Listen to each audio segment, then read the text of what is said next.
Salam teacher, saya akan menjelaskan pencernaan mekanik dan kimiawi. Pencernaan kimiawi adalah pencernaan makanan yang dibantu oleh enzim. Enzim berfungsi untuk mengubah molekul makanan yang kompleks menjadi lebih sederhana. Molekul makanan sederhana akan lebih mudah diedarkan plasma darah ke sel-sel tubuh. Enzim apa saja yang terdapat dalam tubuh kita? Mulut. Pencernaan kimiawi dalam mulut dibantu oleh enzim ptyalin, amilase, atau air liur. Enzim ptyalin berfungsi mengubah zat tepung menjadi glukosa. Yang kedua, lambung. Di dalam lambung terdapat 3 enzim. Yang pertama, asam klorida, membunuh kuman penyakit. Yang kedua, repsin, mengubah protein menjadi repton. Yang ketiga, renin, menghadapkan protein susu menjadi kasein. Yang ketiga, pankreas. Pankreas menghasilkan 3 enzim, yaitu yang pertama amilase, mengubah zat tepung menjadi glukosa. Yang kedua, tripsin, mengubah protein menjadi asam amino. Yang ketiga, lipase, mengubah lemak menjadi gliserol. Enzim tersebut disalurkan ke usus 12 jari. Ada 4 soal yang terdapat dalam video berikut. Yang pertama, saluran pencernaan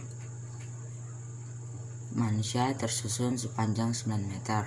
Apakah kaitannya antara struktur, usus, dan fungsi yang dilakukan oleh saluran pencernaan tersebut? Proses pencernaan manusia cepat sebab dibantu oleh enzim-enzim pencernaan. Walaupun makanan harus melewati satu persatu saluran pencernaan.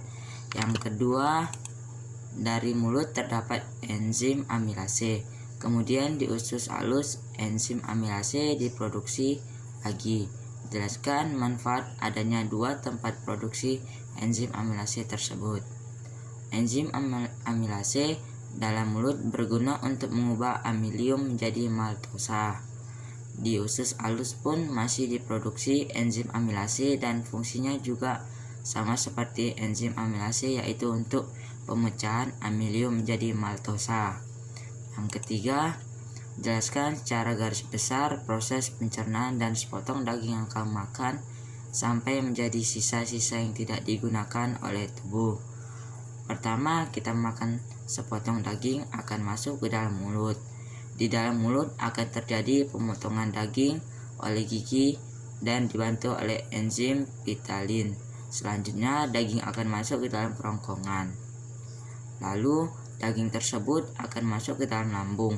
Di dalam lambung akan terjadi gerakan peristaltik yang merupakan kemampuan lambung untuk memijat-mijat daging. Lalu, daging tersebut akan masuk ke dalam usus halus. Di sini akan terjadi penyerapan nutrisi untuk tubuh. Zat-zat yang tidak diperlukan lagi oleh tubuh akan dibawa ke usus besar untuk proses pembusukan oleh bakteri E. coli. Lalu, proses terakhir ialah daging tersebut akan dibawa ke anus untuk dikeluarkan oleh tubuh sebagai kotoran. Yang terakhir, dengan mekanisme apakah asam amino dapat masuk ke sel-sel epitelium usus? Dengan mekanisme osmosis dan difusi, asam amino mampu masuk membembus sel epitelium usus menuju ke darah. Mekanisme transport pasif tersebut dilakukan oleh sari makanan sehingga perjalanan makanan tambah sulit. Laporan tanggal 14 November 2021, tempat Bambu Kuning Blok C21 nomor 8. Kesimpulan yang saya dapat adalah pencernaan mekanis adalah proses makanan ketika dikunyah, dicampur, dan diremas pada organ-organ pencernaan. Organ yang berperan dalam pencernaan mekanis adalah gigi, otot pada usus, dan organ pencernaan lainnya. Pencernaan kimiawi adalah proses penguraian molekul besar makanan menjadi molekul yang lebih kecil. atau bisa juga disebut proses pencernaan yang menggunakan enzim. Pencernaan kimiawi dilakukan untuk memecah molekul menjadi nutrisi yang dibutuhkan oleh tubuh.